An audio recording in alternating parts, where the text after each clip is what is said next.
Hello, I welcome viewers to this presentation. The video intends to tell that KriyaShakthi was the real Kulaguru or Rajaguru and the one who aided to establish Vijayanagara Empire. There is a misapprehension that it was Vidyaranya who guided Hakka and Bukka initially, but that seems to be absolutely wrong. This is quite known among research scholars, but is not popular among masses. The reference to the fact is the poetry Madhura Vijayam, also known as Veerakamparaya Charitam, a Sanskrit work by Ganga Devi, wife of Kumara Kampana, who is son of Bukkaraya. In that she tells that it was in the direction of KriyaShakthi yateeshwara, Bukkaraya invaded and won against Madurai Sultanates in 1371. Bukkaraya was accompanied by Kumara Kampana as well. Let us go through the highlights of the book to understand it better. These are few important pages from Madhura Vijayam. Here it is given, be it noted that the invocations at the commencement of the work are addressed as usual to Ganesha, then to Parvati and Parameshwara, and then to the Guru KriyaShakthi. The early kings of Vijayanagara were all Shaivas of the Aagama section, not of the Vedanta section. The tradition of the founding of the empire, with the help of the Vedantic sage Vidyaranya, does not seem to receive corroboration from the epigraphical evidence.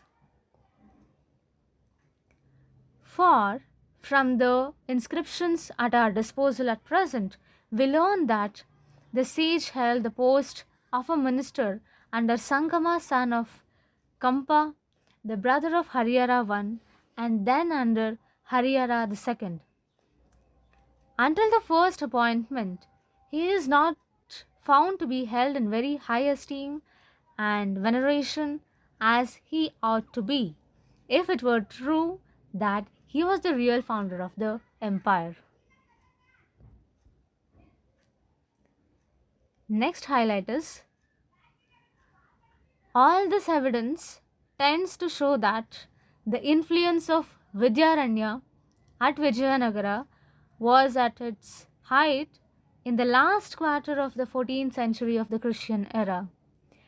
If he were really the founder of the Vijayanagara Empire, as the later traditions assert, we should find repeated reference to him in the inscription of the reigns of Harihara I and Bukka I, but since we do not hear any mention of him then, it would become necessary to suppose that the sage Vidyaranya consolidated the empire a little time after its actual foundation. Now, the KriyaShakthi Pandita mentioned at the beginning of the poem seems to be the head priest of the section of Hindus who followed the Aagama and to have held the distinguished position of Guru to the kings of Vijayanagara. It is expressly mentioned in one of the Mysore inscriptions that the Kula Guru of Harihara II was KriyaShakthi Acharya.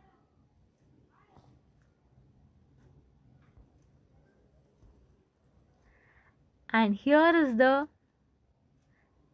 genealogical tree of Vijayanagara dynasty.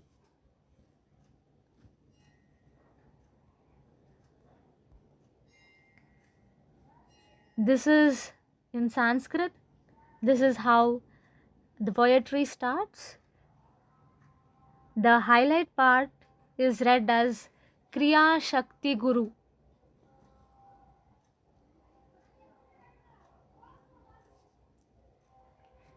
This is the conclusions drawn from what I explained earlier.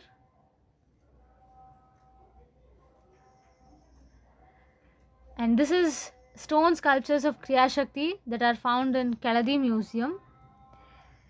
This is the article by Sri Shamsundar Gowda, who found sculptures of KriyaShakthi near Ankola very recently.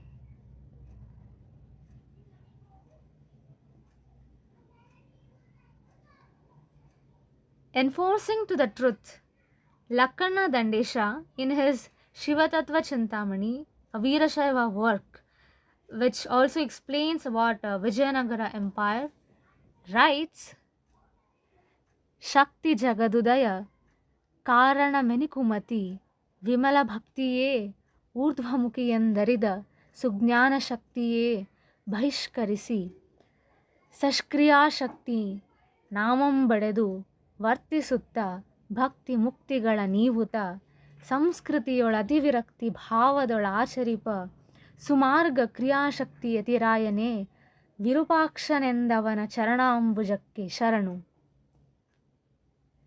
This is what Lakkhana Dandesha records in his ShivaTatva Chintamani.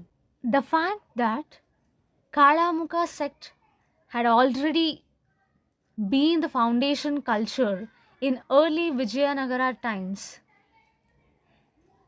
that in a way also helped 101 Viraktas to get royal patronage in Praudadevaraya rule, during which Veerashaiva Dharma got revived through various literary works. Sometimes what happens is it is publicity and popularity which prevails, and that the truth and reality, and under such circumstances the facts go unheard, but it can never be obliterated. So this is all about the presentation. Thank you for patient listening. Spread the words.